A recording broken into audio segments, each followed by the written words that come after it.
planet's on fucking fire. Stop right there. Stop everything you're doing right now. Pause this.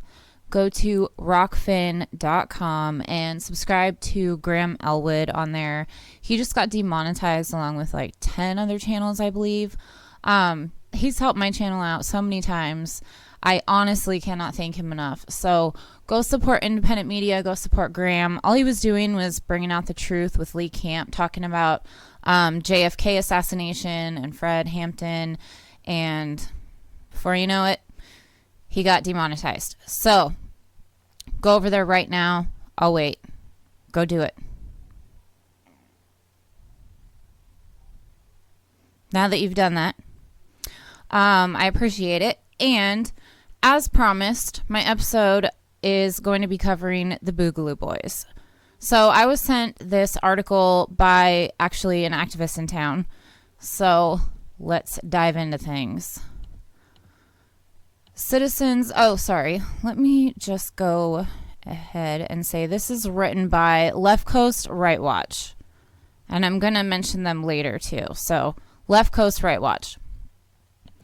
They publish a lot of stuff covering like the neo-Nazi groups and Proud Boys, etc., stuff like that. So it says, Citizens Liberty Organization, one of the Boogaloo movement's biggest Discord chats. Last year, the Boogaloo movement provided an ominous taste of one possible future for America. As it struggled to find its identity, new social communities formed online. One of them, Citizens Liberty Organization, CLO, contained over 2,000 members, all dedicated in varying degrees to the idea of overthrowing the federal government. Today, LCRW, or Left Coast Right Watch, can release material which until now had only been available to a few anti-fascist researchers, the entire database of their Discord server. Says you can also download a zip of the files of the chat at right where that is. I will link to this in the description box below like I always do, so you guys feel free to check it out later after you subscribe to Graham on Rockfin. To understand the weird, dangerous, and sometimes incoherent communities like CLO, it helps to talk a little bit about the people who joined and tried to push the movement forward. Boogaloo Boys didn't have a coherent political platform. Much of their discourse was just a veneer for accelerationism, the belief that social collapse was inevitable and the best hope for survival might be to give it a push. Boogaloo, if you didn't know, is a malicious slang term for a second American Civil War. Who are the Boogaloo Boys? In November 2019, 28-year-old Army vet Alexander Booth began posting drunken Instagram stories about his hours-long standoff with police. They were coming, he said, to red flag him, to seize his guns on the grounds that he might be a danger to himself or others, using laws passed as a reaction to a years-long string of mass shootings. Booth, a.k.a. Whiskey Warrior 556, posted drunken video after drunken video while squad cars lurked outside his house, and he holed up in the attic in a plate carrier begging for help from his online militia friends. And help him they did. Followers spammed police phone lines. Militiamen online whipped themselves into a fervor, talking each other up about driving out with one of their guns and bloody armor and having a showdown with the cops. Prominent gun right activists gave their support. Booth said there will be blood unless the police negotiator would promise that he wouldn't be charged. He said his wannabe soldier supporters thought they might kick off the boog. But Booth was full of shit. He wasn't subject to the red flag laws. Cops wanted to take him in for allegedly stalking his ex-wife and coming to her home with a knife. After 7 hours, he surrendered to the police. Booth's tactics weren't exactly new. People like Clive and Bundy already had armed standoffs with law enforcement over mostly fabricated grievances and manufactured conflicts. Booth had figured out how to romanticize armed conflict with the enemy of the Boogaloo crowd wanted to fight. But if you're going to fight, you either need to win like Clive and Bundy eventually did in court, or you need to become a martyr. Booth failed at both, and his fans lapsed back into a familiar disappointment. But within months, that would change. By libertarian standards, 21-year-old Duncan Lemp had it all. A girlfriend, a cool gun collection, and the burgeoning career building websites for militia and trading cryptocurrency. A lifestyle of shooting, coding, and partying brought him a growing fan base on Instagram and TikTok. That came to a bloody end in the wee hours of March 2020 morning when police killed Lemp with a no-knock raid. Lemp's family claims he was sleeping next to his girlfriend when they shot him. Police say he had a booby-trapped shotgun shell by his door and he was holding a rifle. They also claim he had illegal weapons and was manufacturing 3D printed guns. In the eyes of the Boog Boys, the government had come to Lemp's home and murdered him for exercising his constitutional rights. Rumors quickly began to circulate that Lemp had been building a fully encrypted social network, that the federal government had stepped in to stop him. Believe what you will on that. His death electrified the Boogaloo movement, previously confined mostly to collapsitarian chat rooms. Suddenly, men with guns began gathering publicly in small groups to mourn his death and articulate their fears of an overbearing government indifferent to human life. Though overshadowed soon after by public outrage at the deaths of Ahmaud Arbery and Breonna Taylor, the transition from screen to street brought many Boogaloo boys face to face for the first time, forging a sense of community that had not existed among militia movements since the death of Randy Weaver in the 90s. As COVID-19 seemed to rolling the world off a precipice, the Boogaloo boys had finally found something worth fighting for. I want to say that the Boogaloo boys in town here in Salem, Oregon, were, during that time, during the George Floyd protests, were on the side of the alt-right groups. So, and then you expect us not to lump you in? That's ridiculous. Lemp left a legacy the Boogaloo movement didn't want to address. Boogaloo boys claim not to be racist and against pedophilia, but Lemp followed obscure neo-Nazi accounts online, including one called CEO of Racism 1488, as well as over a dozen underage girls dancing on TikTok, the youngest of whom Left Coast Right Watch found was in 6th grade. Lemp worked with a militia movement called the State Appalachia, which he described as the tip of the balkanization spear. He wanted to see the U.S. crumble. State of Appalachia, like many Boogaloo boys, fetished the white settler apartheid state of Rhodesia. Lemp died heroically in the movement's eyes, but others were considered embarrassments for trying to kick off the Boog too early. One such embarrassment was Stephen Carrillo, a Boogaloo boy who went on a spree, shooting a federal security officer in Oakland while using the uprising in the wake of the George Floyd's murder as cover. Boogaloo boys had shown up to Black Lives Matter protests before. They pretended to support BLM on the face of it while provoking police and fantasizing about waiting for live rounds to be used on the crowds so they could retaliate. One Boogaloo boy's internal public relations document, which, again, I will link to all of this in the description box below so you can click on each one of these, goes to a link. One Boogaloo boy's internal public relations document circulated in CLO read, "Remember, they think this movement is about Black lives." So they're grifters.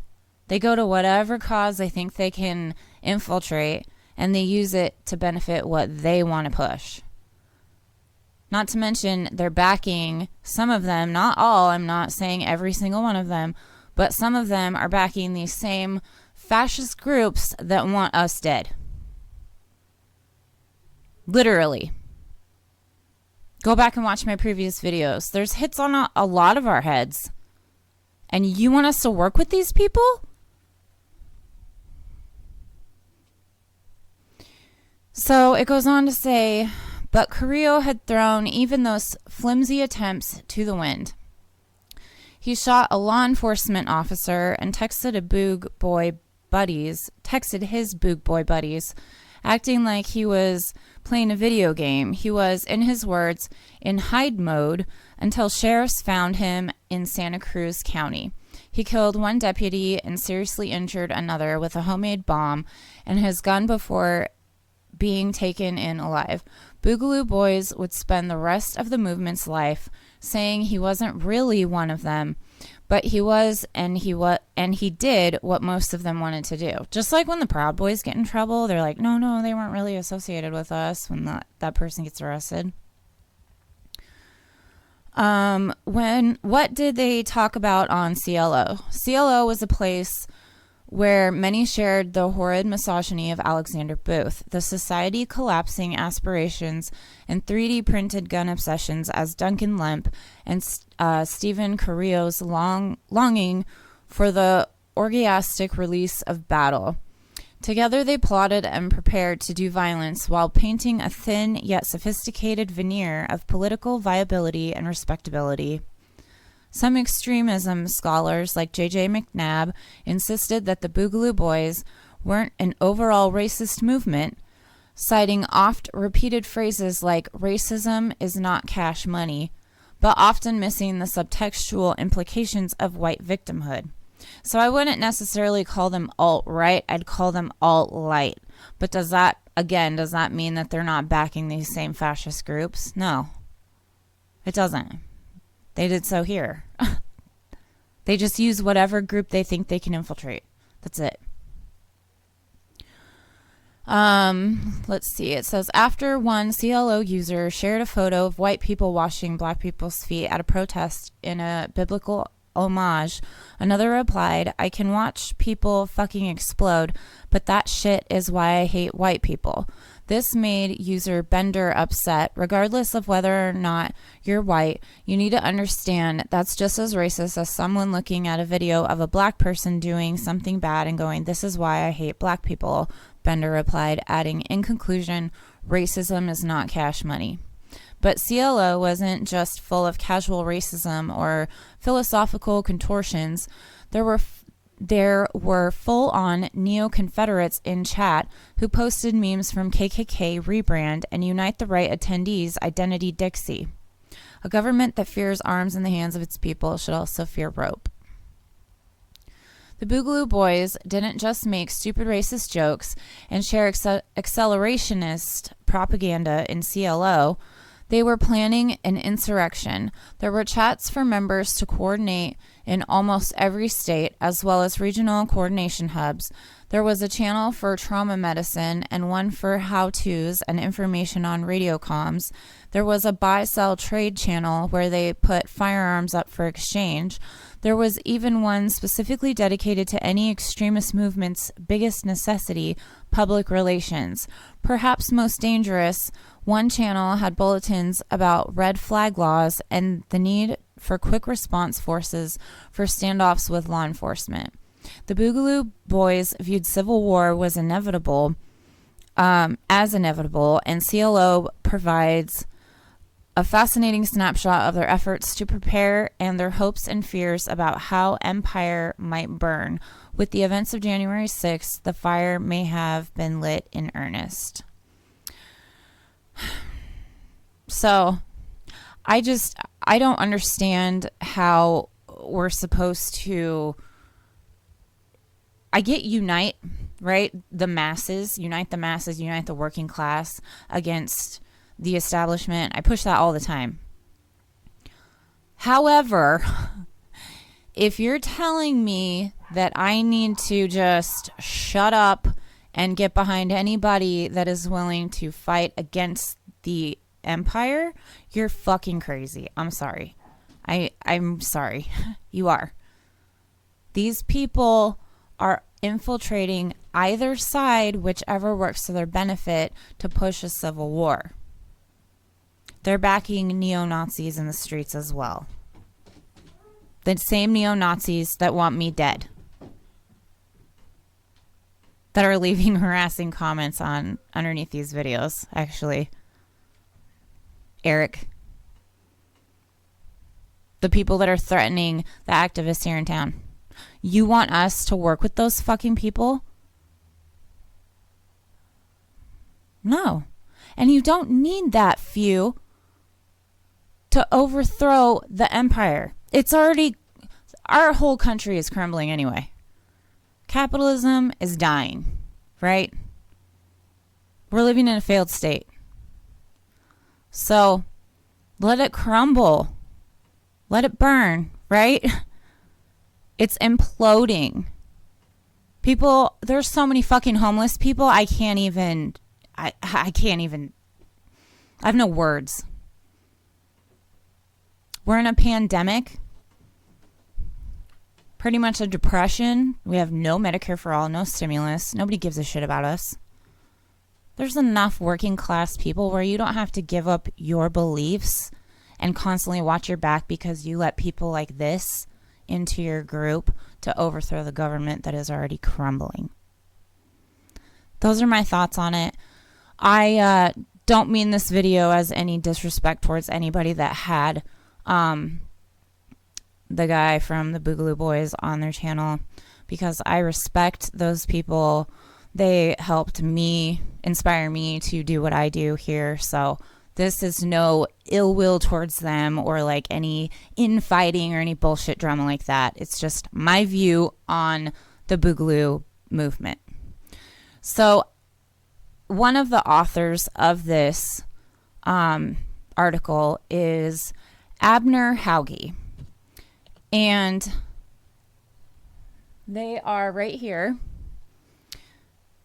And I just want you to hear this quick little discussion.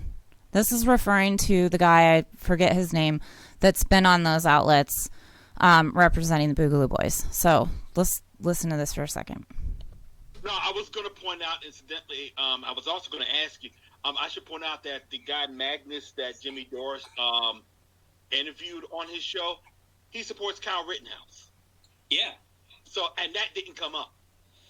And that didn't come up. I don't have any direct evidence. I don't have any tweets.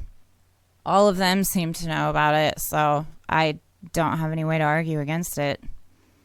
So I'm not going to work with anybody that supports neo-Nazis. I'm just not. So that being said, don't forget to like, share, subscribe, do all that fun stuff. It helps the algorithm, helps more people see this shit so that I can eventually maybe get to 1,000 subscribers if YouTube would get off my goddamn neck. And if you can help support this channel in other ways, I am on Venmo and Patreon. You guys are freaking awesome, the ones that are already subscribed and helping me out. It's really cool. And the more we can invest into it, the more things I can do, the more times I can bring you this stuff. Because, again, I've got a life, too. I've got other things going on. But I want to focus my time on this channel because this is my baby. I'm passionate about it. I love you guys. And this has been an amazing ride. So, like, share, subscribe. I'm on Venmo, Patreon, Twitter, Instagram, all that stuff. Backyard Politics. You know how to find me. Medicare be with you.